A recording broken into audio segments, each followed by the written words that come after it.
الحمدللہ رب العالمین والصلاة والسلام علی سید الانبیاء والمرسلین وعلى آلہ واصحابہ اجمعین ومن تبعہم بإحسان الى یوم الدین، اما بعد.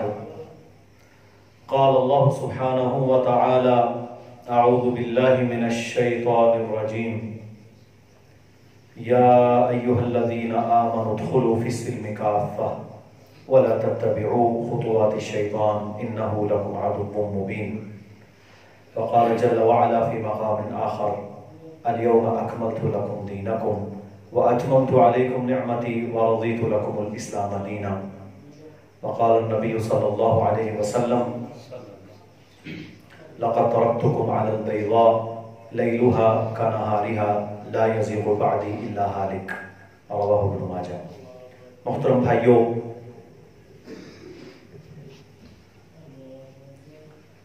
ماہ ربیع الاول کا چاند نظر آ چکا ہے. یہ وہ عظیم مہینہ ہے جس میں اللہ کے نبی جناب محمد رسول اللہ صلی اللہ علیہ وسلم پیدا ہوئے، اور یہ وہی مہینہ ہے جس میں نبی صلی اللہ علیہ وسلم کی وفات بھی ہوئی. سارے مہینے اللہ کے ہیں اور ان میں 4 حرمت والے ہیں جو ہم اکثر بیان کرتے ہیں. ماہ ربیع الاول کے آتے ہی ہم سب کے ذہنوں میں یہ بات پیدا ہونا شروع ہو جاتی ہے کہ یہ مہینہ جشن منانے کا مہینہ ہے. اس میں جشن منانا چاہیے، جھنڈیاں لگانی چاہیے، چراغاں کرنی چاہیے، وغیرہ وغیرہ. لیکن کوئی شخص، نہ حکومت، نہ مسلمانوں کی جماعتیں، پارٹیاں، احزاب، سیاستدان، اور نہ ہی دین والے یہ سوچنے کی کوشش کرتے ہیں کہ جھنڈیاں بھی لگا لیں، دھمالے بھی ڈال لیں، سب کچھ کر لیا،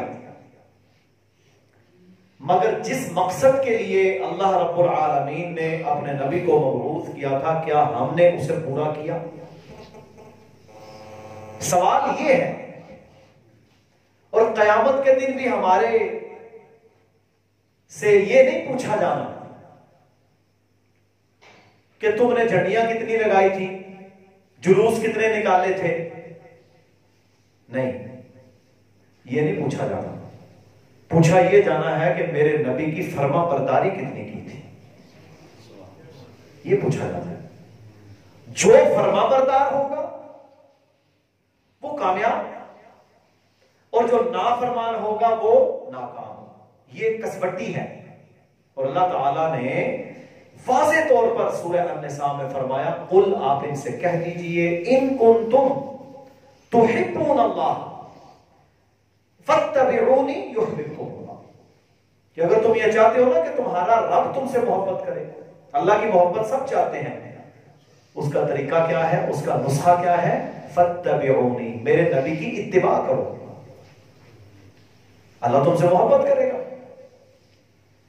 اتباع میں محبت ہے، جھوٹے نعروں اور دعووں میں محبت نہیں ہے. آج امت مسلمہ کو کافروں نے اور منافقوں نے ایسی ڈگر کے پیچھے لگا دیا ہے کہ وہ اپنا اصل مقصد بھول چکے ہیں. اب آپ دیکھیں، بے حیائی عام، فحاشی عریانی عام، آسیہ ملعونہ، توہین کرنے والے آزاد، سب کچھ یہاں ہوتا ہے. اور وہی حکومتیں کیا اعلان کرتی ہیں کہ جی ہم جشن شایان شان طریقے سے منائیں. واللہ ممبر رسول صلی اللہ علیہ وسلم پر بیٹھ کر کہتا ہوں، جشن منانا قیامت والے دن کوئی فائدہ نہیں دے گا. جشن منانا کل قیامت کے دن کوئی فائدہ نہیں دے گا. اگر عمل ہی نہ ہوا، نبی صلی اللہ علیہ وسلم وسلم کے ساتھ عمل کا معاملہ محبت نہ ہوئی تو کوئی فائدہ نہیں، کوئی فائدہ نہیں۔ نبی صلی اللہ علیہ وسلم پر 9 ذی الحج یوم عرفہ کے دن یہ آیت نازل ہوئی، سورہ مائدہ، اور کس جگہ پر؟ جہاں مسجد نمرہ ہے، اس جگہ پر اللہ رب العالمین نے یہ آیت مبارکہ نازل فرمائی، الیوم اکملت لکم دینکم، آج ہم نے آپ کا دین مکمل کر دیا، واتممت علیکم نعمتی، اور آپ پر اپنی نعمت کو تمام کر دیا، وَرَضِيتُ لَكُمُ الْإِسْلَامَ دِينًا، اور اللہ تعالیٰ نے پسند کر لیا، راضی ہو گیا اللہ کہ تمہارا دین اسلام ہے۔ یہودی کہتے ہیں اگر یہ آیت ہماری کتاب میں نازل ہوئی ہوتی، دیکھیں یہودیت انکمپلیٹ تھی، عیسائیت انکمپلیٹ تھی، یعنی مکمل نہیں تھی، پہلی کتابیں مکمل نہیں تھی، ہاں اپنے اپنے دور میں وہ شریعتیں تھیں، لیکن ان میں یہ آیت نہیں نازل ہوئی کہ بس اس کے بعد کچھ نہیں۔ لیکن قرآن میں نبی ذیشان صلی اللہ علیہ وسلم کو اللہ تعالیٰ نے یہ تحفہ عطا کیا اور ہمیں وہ امت بنایا کہ اللہ تعالیٰ نے ہمیں کہا کہ آج ہم نے تمہارا دین ہی مکمل کر دیا، کوئی نبی نہیں آئے گا، نہ کوئی کتاب آئے گی، وحی کا سلسلہ ختم۔ کتنی بڑی نعمت ہے، نہ کوئی نبی، نہ وحی، نہ نئی کتاب، جو آ چکا کتاب اللہ کے اندر موجود ہے، محمد رسول اللہ صلی اللہ علیہ وسلم نے اس پر عمل کر کے دکھا دیا، یہی دین ہے، قیامت تک یہی دین چلے گا، اس میں کوئی شک نہیں۔ تو یہ آیت نازل ہوئی، یہودی کہتے ہیں ہم اس دن کو عید کا دن مناتے، اگر ہمیں ایسی آیت مل جاتی، یہ اللہ تعالیٰ کی نعمت ہے۔ لیکن میرے محترم بھائیوں، ہم نے کیا کیا؟ ہم نے مکمل پیکج، دیکھیں آپ جاتے ہیں نا عمرے پہ، حج پہ، کوئی چیز خریدتے ہیں، مکان بنوانا ہے تو کوئی ٹھیکیدار آپ سے کہتا ہے جی مکمل پیکج میرا ہے، چابی آپ کے ہاتھ میں دوں، یہی کہتے ہیں۔ ہم بڑے خوش ہوتے ہیں کہ یار چلو جان چھوٹی، پیسے لے کر چابی ہاتھ میں پکڑائے۔ ایک مکمل پیکج اللہ رب العالمین نے ہمیں دیا۔ قرآن ہمارے پاس ہے، اللہ کے نبی صلی اللہ علیہ وسلم کی سیرت ہمارے پاس ہے، دین مکمل ہے، ہر چیز اس میں میرے محترم بھائیوں قیامت تک کے حالات کے مطابق اللہ نے نازل فرمایا۔ مجھے پچھلے دنوں ایک بھائی نے سوال کیا، کہتے ہیں جی وہ دور اور تھا، یہ دور اور ہے، اس وقت سفر کی حد مقرر کی آپ نے 3 کوس، تقریباً 22 کلومیٹر، تو آج کل دیکھیں نا جی ہمارے پاس گاڑی بھی ہے، موٹر سائیکل بھی ہے، جہاز بھی ہے، تو یہ پھر ایسے نہیں تو ویسے ہوگا۔ مثلا وہ بنیادی طور پر یہ پوچھنا یا کہنا چاہ رہا تھا کہ آج کے دور میں قصر اور جمع کرنے کی ضرورت کوئی نہیں، وہ یہ کہنا چاہ رہا تھا۔ لیکن میرے محترم بھائیوں، میں نے جہاز کا سفر کیا اور بے شمار کیا، ہم یہ جانتے ہیں کہ جتنی خاری اور مصیبت اور پریشانی جہاز کے سفر میں ہوتی ہے نا، واللہ پیدل چلنے میں نہیں ہے، مصیبت بنی ہوتی ہے، آکسیجن کوئی نہیں، کان جناب عجیب و غریب حالت میں، یعنی بندہ ٹینشن میں ہوتا ہے۔ یہ نہیں کہ جہاز کا بڑا آرام دہ سفر ہے، بڑی مصیبتیں، امیگریشن وغیرہ بڑے پروسیسز ہوتے ہیں اس میں، نیندیں برباد، جو لوگ دوسرے ملکوں سے آتے ہیں ان کی نیند کا تناسب 4-5 گھنٹے ٹائم ڈیفرنس ہے، ہفتہ وہ بیمار رہتے ہیں، نہیں ہوتے۔ یہ سفر ہی ہے نا، سفر ہے، قیامت تک کے لیے قانون کون سا ہوگا؟ جو اللہ کے نبی نے کر کے دکھا دیا، قصر بھی ہوگی، جمع بھی ہوگی۔ جو یہ کہتا ہے کہ آج قصر اور جمع معطل ہو گئی، وہ گمراہ ہے، اس نے دین کو آفاقی سمجھا ہی نہیں، اس نے دین کو قیامت تک کے لیے امپلیمنٹ کیا ہی نہیں اپنی ذات کا۔ بات سمجھ آ گئی؟ دین مکمل۔ کسی مولوی کو، کسی امام کو، کسی رہبر رہنما کو، کسی لیڈر پیشوا کو، کسی محدث کو اللہ تعالیٰ نے یہ اجازت نہیں دی کہ وہ اس دین میں سے کچھ نکال سکے یا اس میں کچھ داخل کر سکے، یہ کسی کو اجازت نہیں، حتیٰ کہ سیدنا ابو بکر رضی اللہ تعالی عنہ کو بھی یہ اجازت ہے کہ وہ بھی دین میں کمی بیشی کر سکتے ہیں۔ آپ کے پاس کیس آیا کہ جی دادی کو یا اس کو کتنا حصہ ملے گا؟ انہوں نے کہا جی کچھ نہیں ملے گا. ایک بندہ صحابی کھڑے ہو گئے, انہوں نے کہا جی میں اللہ کے نبی صلی اللہ علیہ وسلم کی مجلس میں موجود تھا, آپ نے اتنا حصہ دیا تھا. حضرت ابو بکر رضی اللہ تعالی عنہ نے اپنے فتویٰ سے رجوع کیا, رسول اللہ صلی اللہ علیہ وسلم کی بات کو جاری کر دیا. ثابت کیا ہوا کہ فتویٰ ابو بکر رضی اللہ تعالی عنہ بھی ہو, جب قول رسول حدیث رسول صلی اللہ علیہ وسلم آ جائے گی تو پھر وہی چلے گی.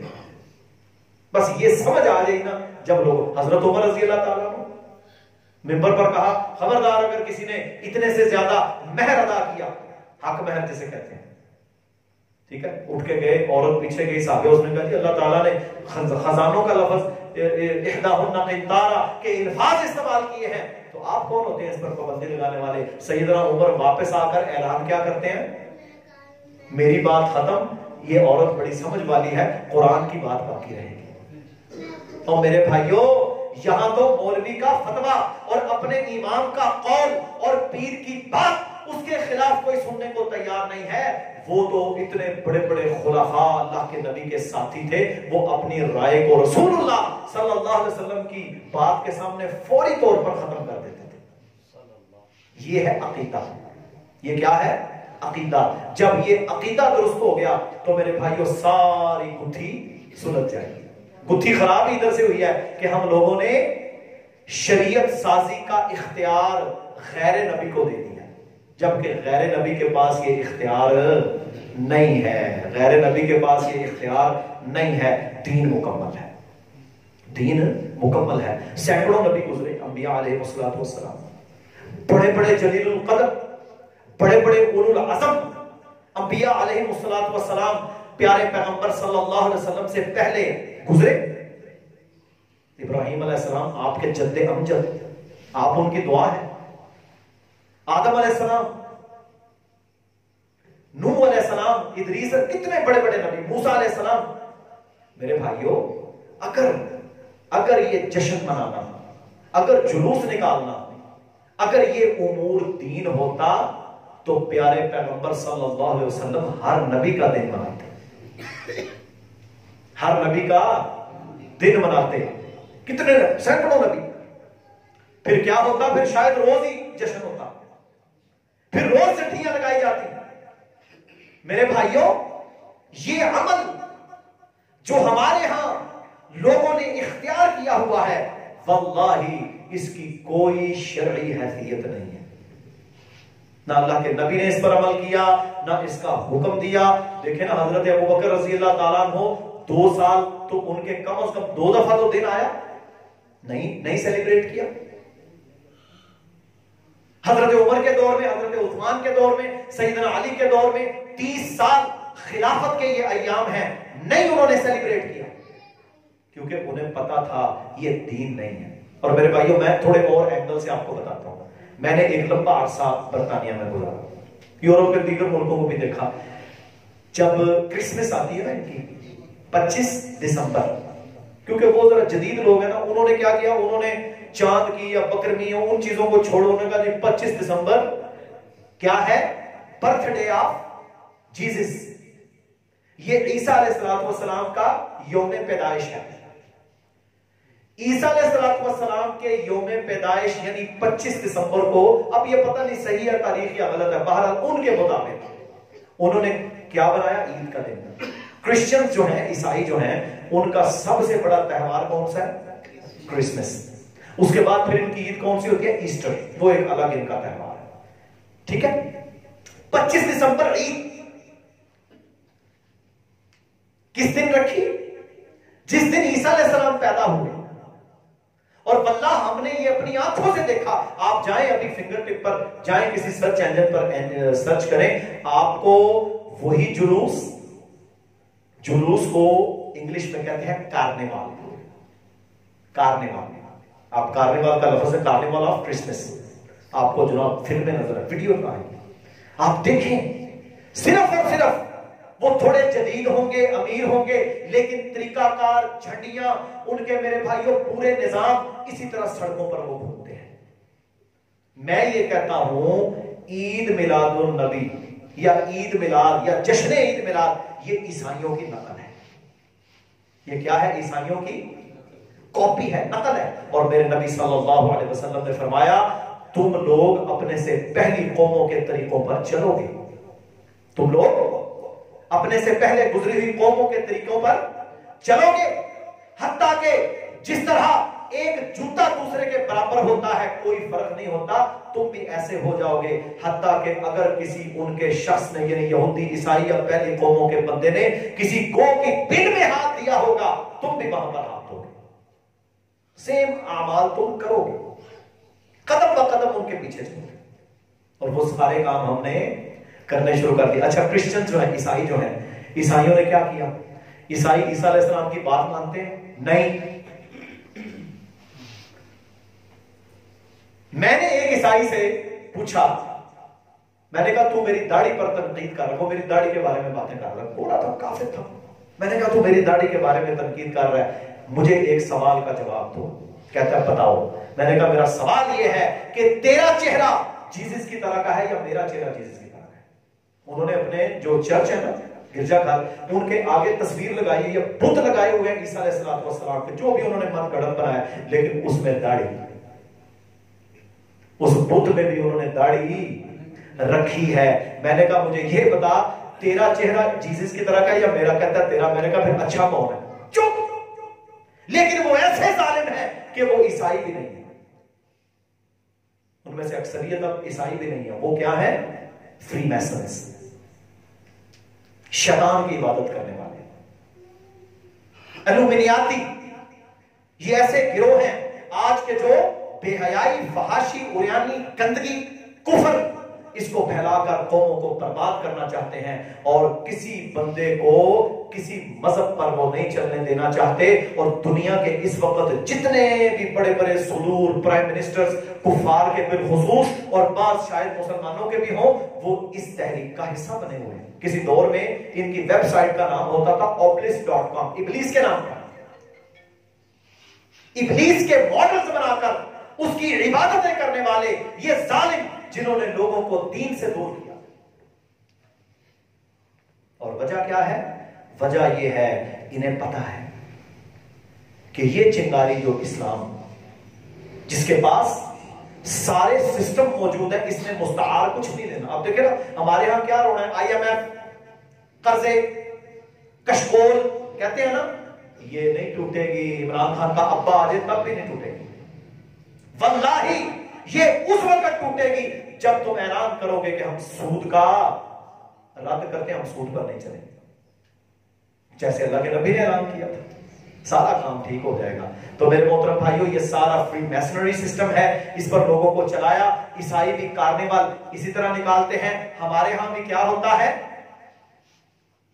ایک نے یہ عقیدہ رکھا کہ میں 10 دن مجلس کروں گا، اہل بیت عظام رضوان اللہ علیہم اجمعین، ان کا ذکر خیر یا جو ان کے مطابق وہ کروں گا، ماتم کروں گا، زنجیر زنی کروں گا، جنت میری.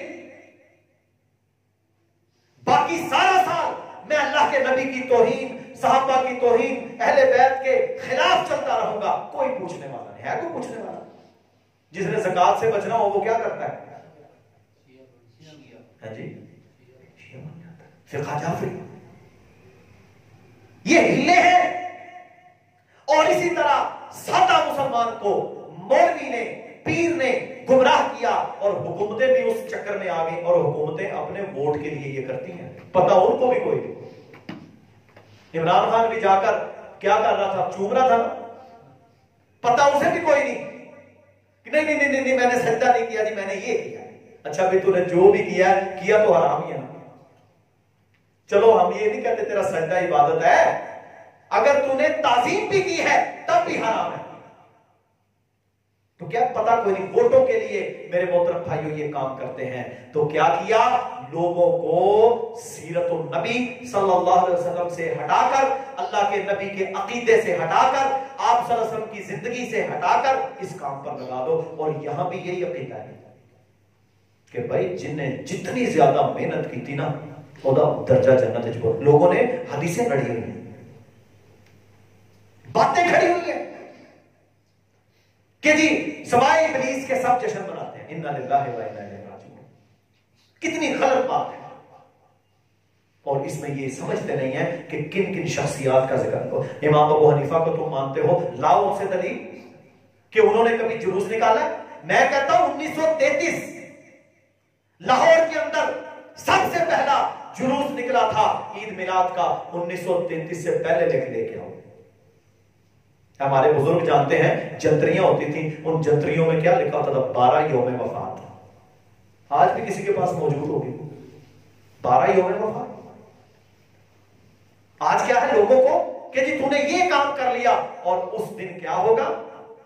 جھنڈیاں, چراغاں, جلوس, حی علی الصلاۃ حی علی الفلاح کی ندائیں آئیں گی. کوئی عاشق رسول نماز کے لیے نہیں جائے گا. یہ کوئی سے مراد کیا ہے؟ اکثریت. وہ جس بیچارے نے پڑھ دیا وہ تو پڑھے گئے. کیا ہے؟ شیطان. پھر کیا ہوگا؟ پھر شام کو جناب پہاڑیاں بنے گی, کروڑوں روپیہ نہیں اربوں ڈالرز پاکستان میں سڑکوں پر نہیں لگائے جائیں گے, نالیوں پر گندگی, اس کو میرے بھائیوں اس کے اوپر ماڈلز بنائے جائیں گے. اور ابھی تو طواف بھی ہونے شروع ہو گئے دین کے نام پہ. اور اس بندے سے بندہ پوچھے پھر کیا ہوتا ہے؟ عشاء کی نماز لوگوں نے تو پڑھنی نہیں. مغرب کے بعد کیا ہوتا ہے؟ ہر بندہ, ہر تاجر, ہر دکاندار اپنے موٹر سائیکل پر اپنی بیوی کو, اپنی بہن کو میک اپ کرا کے ننگے منہ میرے بھائیوں پورے بازار کے چکر کٹ گیا. آدم توتا پڑ گیا وہاں پہ. تو پھر اللہ ایسے بدبختوں پر بے حیائی, بے پردگی, پہاڑیاں. اچھا یہ اربوں ڈالر, یہ میں بنا مبالغہ بات کر رہا ہوں, منڈی میں کروڑوں روپیہ لگتا ہے, اربوں. یہ اربوں ڈالر جو خرچ ہوگا اگر یہ غریبوں کے لیے, مسکینوں کے لیے, بیواؤں کے لیے, یتیموں کے لیے خرچ کیا جائے تو کتنی نیکی ملے. کیونکہ یہ تو جو تم کام کرو یہ تو اللہ کے نبی کا تو مطلوب ہی نہیں ہے. آپ نے تو یہ عمل بتایا ہی نہیں ہے.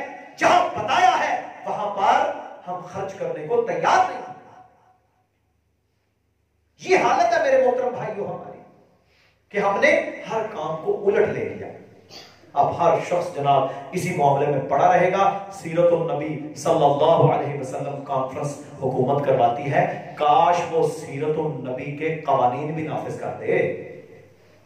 اور اگر یہ سیرت کے قانون نافذ کر دینا سب سے پہلے ان کے ہاتھ کٹیں, سب سے پہلے. کیونکہ چور کی سزا قرآن کہتا ہے ہاتھ کاٹو. میرے بھائیوں یہ سارے دھوکے ہیں. ہم نے کیا کرنا ہے؟ ہم نے اس دین پر قائم رہنا ہے جو اللہ کے نبی پر نازل ہوا تھا. دنیا پسند کرے, دنیا نا پسند کرے, جب تک سانس جاری ہے کوشش کرو اگر فتنہ ہے تو گھر میں بند ہو جاؤ. یہ بھی اللہ کے نبی نے فرمایا. فرمایا فتنے کے دور میں تو اپنے گھر میں گھر کا ٹاٹ بن جا, تاکہ تیری بیوی کو, تیرے بچے کو, تیرے گھر والوں کو تجھے وہ فتنہ آ نہ لے. میرے بھائیوں بالکل اوپن بات ہے, کیا 12 ربیع الاول والے دن لوگ میوزک نہیں لگاتے؟ لگاتے ہیں میوزک. جس میوزک کو ختم کرنے کے لیے اللہ کے نبی آئے. یستحلون الحر والحریر والخمر والمعازف. صحیح بخاری میں یہ روایت ہے, تعلیقاً سند اس کی صحیح ہے کہ تم حلال کر لو گے کتنی چیزوں کو؟ 4 چیزوں کو. یستحلون الحر والحریر والخمر والمعازف. زنا کو حلال کرو گے, ریشم کو حلال کرو گے, شراب کو حلال کرو گے, گانے بجانے کو حلال کرو گے. حرام ہے تو حلال کرو گے نا. فرمایا تم لوگ ان 4 چیزوں کو حلال کر لو گے. اور کیا ہوتا ہے؟ ناچ, گانے, ڈانس, سب کچھ میرے نبی صلی اللہ علیہ وسلم کے پاکیزہ نام پر یہ ظالم کرتے ہیں. اور کوئی نہ روکنے والا ہے, نہ کوئی ٹوکنے والا ہے, نہ کوئی بتانے والا ہے. صرف ایک سوال ہے, تو یہ بتا آج کے دن نہیں پورا سال تو نے نبی صلی اللہ علیہ وسلم کی کتنی سنتوں پر عمل کیا؟ کتنے طریقے تو نے اپنے گھر میں اللہ کے نبی کے نافذ کیے؟ تیری دکان پر, تیری ہٹی کھٹی پر کتنی سنتوں پر عمل ہوا؟ یہ سوال ہے میرے محترم بھائیوں. تو اصل مدعا یہ ہے کہ ہم نے ایک دن کی محبت نہیں کرنی، ہماری محبت ہے پورا سال، دن رات. کوشش کیا ہوگی کہ ہم اللہ کے نبی صلی اللہ علیہ وسلم کے طریقے پر چلیں. یہ ہے محبت. اس کے لیے دن کو خاص نہ کرو. جشن منایا، اچھا میرے بھائیوں میں پوری وثوق سے کہتا ہوں، یہ جتنے طوطا پہاڑیاں بنانے والے ہیں، مجھے خبر ملی ہے کہ یہ رات 1:30-2 بجے تک کام چلتا ہے. میں تو الحمدللہ ہم تو کبھی گئے نہیں، بچپن میں کبھی جاتے تھے تو اس وقت اتنا شر نہیں تھا. رات 1:30-2 بجے تک، میں بھی فجر تک. اور شاید ہی ان میں سے کوئی ایسا ہو جو الصلاۃ خیر من النوم پر مسجد میں جاتا. ٹھپ ٹھپا کے اپنے گھروں میں، اگلے دن عشق رسول ختم، سارا بازار سارے جگہوں پر کروڑوں روپیہ برباد ہو گیا. کیا ہے جی؟ یہ عشق کا ظاہر ہے. دھوکے ہیں اللہ کی قسم. مولویوں نے پیروں نے اپنی روٹی پوری کرنے کے لیے دھوکے دے رکھے ہیں اور کچھ نہیں ہے. تو دیکھ لیں جو اڈے لگا کے بیٹھ جاتا ہے ہر دوسرے دن. جنرلوں کو چاہیے آرمی چیف کے خلاف بغاوت کر دو، فلانا کافر ہے، فلانا یہ ہے، تکفیری فتوے، بری بات، گندی زبان، گالی گلوچ. اللہ کے نبی صلی اللہ علیہ وسلم نے تو اس سے منع فرمایا. وجہ کیا ہے کہ ہم نے رسول اللہ صلی اللہ علیہ وسلم کی سیرت کو نہیں اپنایا. دین مکمل ہے، اس دین پر عمل کرو.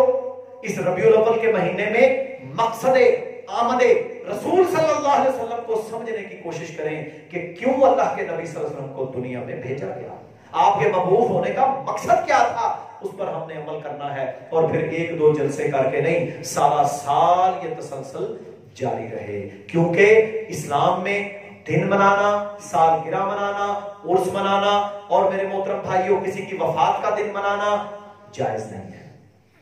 اس کی کوئی شرعی حیثیت نہیں. سالانہ دن آ گیا، اچھا میرے بھائیوں آپ نے کتنے نبیوں کے دن منائیں گے؟ آپ کتنے نبیوں کے؟ پھر عرس، پھر سالانہ، پھر جمعرات. لوگوں کو ایسے کام پر لگا دیا. پچھلے دنوں ایک پیر پکڑا انہوں نے، اسے وہ اکارڈنگلی عورت پوچھ رہی ہے، ہاں جی کلمے آتے ہیں؟ کہتا ہے یہ کام ہے. نماز کہتا ہے مجھے نہیں آتی. آیت الکرسی کہتا ہے مجھے پتہ ہی نہیں. بے حیائی کے بازار گرم کیے ہوئے ہیں. اور جو بات کرے تو کیا کہتے ہیں؟ گستاخ. بھائی گستاخ جو لفظ ہے نا، گستاخ وہ ہوتا ہے جو اللہ کے نبی صلی اللہ علیہ وسلم کی سیرت کا مذاق اڑائے، جو ایسا چہرہ بنائے جو نبوی نہیں تھا، جو ایسا لباس اختیار کرے جو رسول اللہ کا نہیں تھا، جو اللہ کے نبی کی سنتوں کا مذاق اڑائے. گستاخ تو وہ ہے. ہمیں اپنے جسم پر رسول اللہ صلی اللہ علیہ وسلم کی سیرت کو لاگو کرنا ہے جتنی ہم میں توفیق ہے. فاتقوا اللہ ما استطعتم. اللہ نے فرمایا بھائی تم اللہ سے ڈرو جتنی تم میں استطاعت ہے. کوشش بندہ جاری رکھے تو انشاءاللہ اللہ تعالیٰ منزل ضرور دے گا. اللہ سے ہم دعا کریں کہ یا اللہ ہمیں امام الانبیاء سید الاولین والآخرین جناب محمد رسول اللہ صلی اللہ علیہ وسلم کی سیرت پر عمل کرنے کی توفیق دے. اور یا اللہ ہمیں اپنی اصلاح کرنے کی توفیق عطا فرما. ہم سارا سال آپ علیہ الصلوۃ والسلام کے دین کے اوپر کاربند رہیں اور اس کا پہرا دیں اور بدعات اور خرافات سے یا اللہ ہمیں بچا کے رکھیں. یہ دعا کیا کریں. اب اس موضوع کے حوالے سے کسی کا کوئی سوال ہو تو وہ کریں.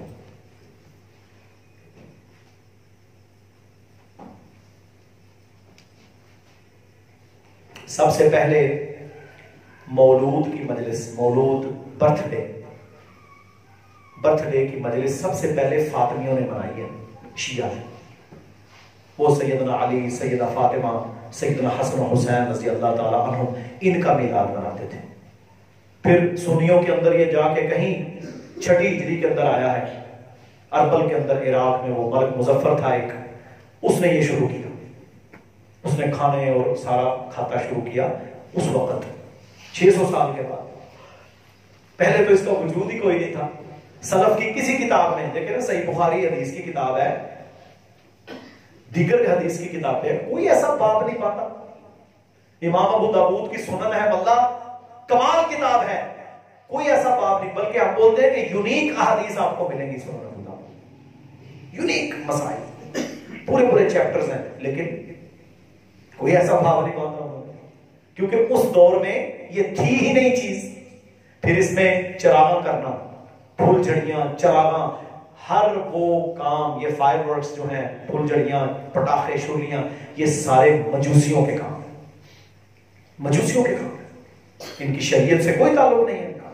وہ اہل مجوس آتش پرست لوگ تھے جو آگ اور چراغاں کرتے تھے. ہمارے دین میں کوئی چراغاں نہیں ہے کسی موقع پر. یہ آج کل ہوتا ہے نا، وہ پشاور میں بیچارے بچوں پر خارجیوں نے حملے کیے، وہ شہید ہوئے. اسی طرح اور تو لوگ کیا کرتے ہیں، اسے ہم بولتے ہیں موم بتی مافیا. موم بتیاں جا کے لگاتے ہیں چراغاں. یہ حرام ہے، یہ یہود و نصارہ کی نقل ہے، یہ آتش پرستوں کا طریقہ ہے. وہاں جناب ان کی تصویریں لگا کے اور موم بتیاں جلاتے رہتے ہیں، پھول جا کے رکھتے ہیں. یہ بالکل جائز نہیں ہے. ان کے لیے دعا کریں، ان کے لیے دعا کریں. یہ ہے آپ کے پاس سب سے بڑا ٹول. تو کیا ہے یہ ہمارے اسلام کے اندر یا مسلمانوں کے اندر شبرات کے نام پر پھول جھڑیاں اور اسی طرح چراغاں کی بدعات، یہ ساری جو داخل کی گئیں، یہ جو مجوسی تھے ایران اور ان علاقوں کے، ان میں سے بعض لوگ مسلمان ہوئے، بعض نے لبادے اوڑھ لیے. ان ظالموں نے بڑی بڑی وزارتوں کے اندر آ کر یہ سارے کام پینیٹریٹ کیے تھے، داخل کیے تھے. شریعت میں اس کا کوئی تعلق نہیں. اور نبی صلی اللہ علیہ وسلم نے ایک نہیں 20 احادیث میں فرمایا خالف الیہود والنصارى، یہود و نصارہ کی مخالفت کرو. جب داڑھی کا حکم دیا نا کہ داڑھیوں کو بڑھاؤ، مونچھوں کو کٹواؤ، فرمایا خالف المجوس، مجوسیوں کی مخالفت کر، کیونکہ مجوسی مونچھ رکھتا ہے، داڑھی کٹواتا ہے. مدینہ میں باقاعدہ حکم دیا خالف المجوس، مجوس کی مخالفت ہے. تو میرے محترم بھائیو، اللہ کے نبی کے الفاظ، جو شریعت ہے، جو دین ہے، ان کو ہم سب سمجھیں. جب سمجھ جائیں گے نا، پھر اللہ تعالیٰ آپ کی زندگی کو بدلے گا، آپ کو خود ہی محسوس ہو جائے گا. اللہ مجھے اور آپ کو عمل کی توفیق دے.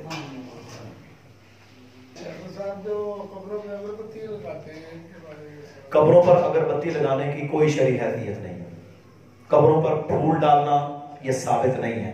ایک بالشت قبر ہے، ٹھیک ہے جی، ایک بالشت قبر، اور اس کے سرحدی طرف آپ کوئی پتھر رکھ سکتے ہیں اپنی مرضی کا، گول سفید، کہ تاکہ نشانی رہے بس. ہاں کسی کی قبر اگر پانی کی وجہ سے اندر چلی گئی، گڑا بن گیا، تو اس کو ایک بالش تک کر دیں زیادہ سے زیادہ.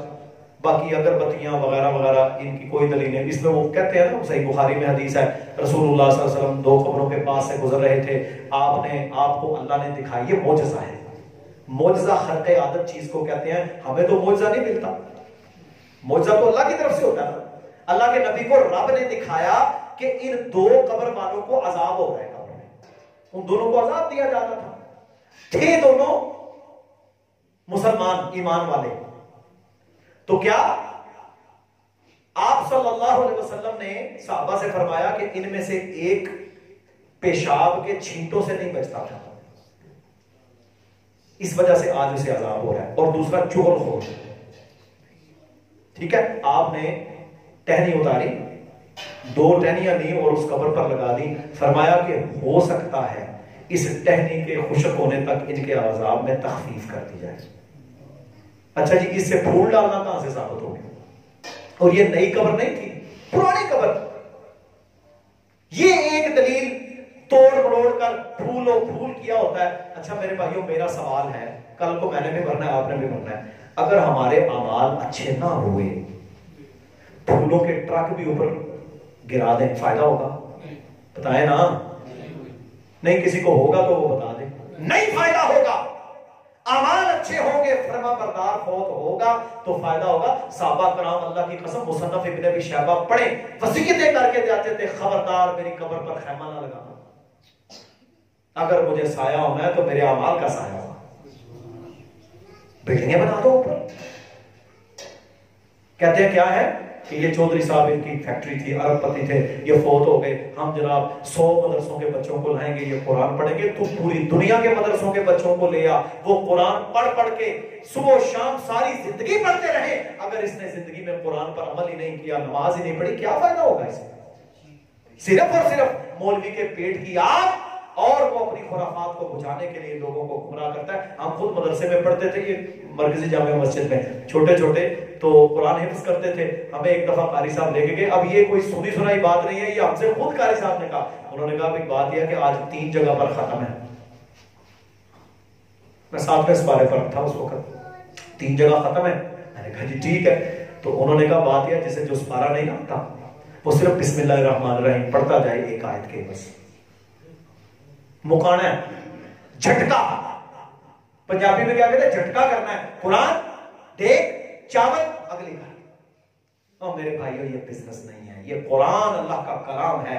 جو قومیں اس قرآن کو تھام لیتی ہیں, ان اللہ یرفع بہذا الکتاب اقواما ویضع به آخرین. اللہ کہتا ہے میں جو قرآن کو تھام لیتا ہے اسے اونچا کر دیتا ہوں, اور جو اس کو نہیں تھامتا, اسے پسے پش ڈالتا, اسے ذلیل کرتا ہوں. تو بھائی یہ ہے قرآن. تو یہ سارے ڈرامے ہیں, ان ڈراموں سے ہم نے بچنا ہے. ہم نے انشاءاللہ وہ کردار پیش کرنا ہے جو نبوی کردار ہے. اللہ تعالی ہم سب کو عمل کی توفیق عطا فرمائے اور خرافات سے محفوظ رکھے. وآخر دعوانا ان الحمد للہ رب العالمین.